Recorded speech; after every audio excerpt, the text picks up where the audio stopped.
As you were saying in your concert, you wanted to come back to Kansas City, pay homage to Kansas City. Can you elaborate on that? What did you mean by that? Um, I'm originally from Kansas City. My name is Brian Kennedy, songwriter, producer, of course, from Kansas City. Uh, coming back. First of all, being from Kansas City is what helped crafted me. 18th Divine was I got my start kind of. I went to Passell High School, which was a very artistic, collective, collaborative school for music, art, whether it's painting. And I look at what I do as an art. So me coming back to Kansas City is pretty much letting Kansas City know like I haven't forgot, and you guys are the starting point. And my goal is to show people that no matter where you're from, you're able to come back and shed light to it. And that's why I came back to the homage, because I think that's where I got my start. This is where I'm from. This is where the music started. You mentioned 18th and Vine. What do you think the legacy of Kansas City is as its influence on you?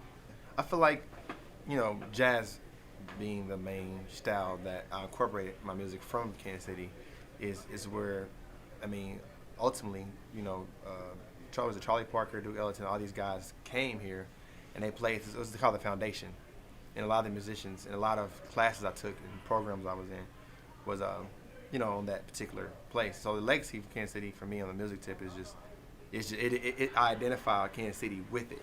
So it's the connection. So I've already programmed Kansas City as opposed to it being a city to like an interpretation of what I do is music. So it's just as long as it existed, that's what it is for me. And what would you say was what were some of the biggest influences on your life? My career, musically or just in general?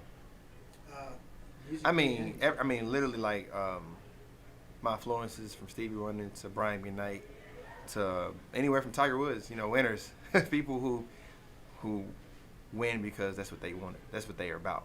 Beyond just to get approval and beyond the money, I love a winner, even if you lose. You know what I'm saying? It's the perspective of being a winner is giving it your best every time, whether it's 3 people, whether it's 300 people. I always prefer it to be the more, and I'm trying to help, not train or just show Kansas City that support. When you go out to support, it's reciprocated. Not come out for me to see what I'm doing, look at me. Come out for yourself and get inspired, and that's what a lot of people from the city that over the years my experience is the support system, and I wanted them to know like, hey, I got Grammys. I've produced for Rihanna, Chris Brown, to Rascal Flatts, to Michael Bolton, to Kenny Chesney, to pretty much anyone that's doing something in music. I'll be a part of working with them to some degree, and let them know it's real.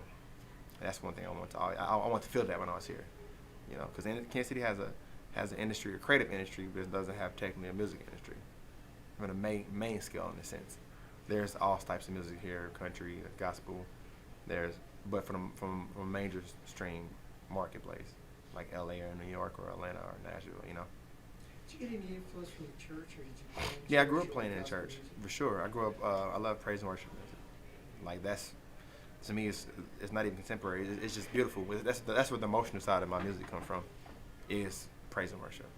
I play gospel songs and I play traditional hymns, but what I gravitate the most is praise and worship. So. And the influence of Boys and Girls Choir, you went through, you were mentored by Ollie Robinson? Yes, Kansas City Boys Choir. I grew up in Kansas City Boys Choir, who is the reason why I'm able to even talk and articulate my point of view and have interviews and be able to, be out there on the stage and make jokes. It all comes down to that, being in that circle with the Boys Choir, having that connection.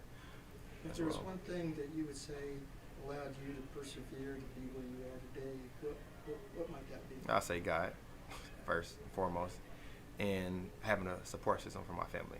I got my family with me. Jamel's a brother, Kevin, my brother, my brother Victor, sister Charlie, mom, dad, Vicky. I have a whole crew of supporters, and we stay with each other. We all live out in California. We got different apartments and places and condos and houses and whatnot, but support.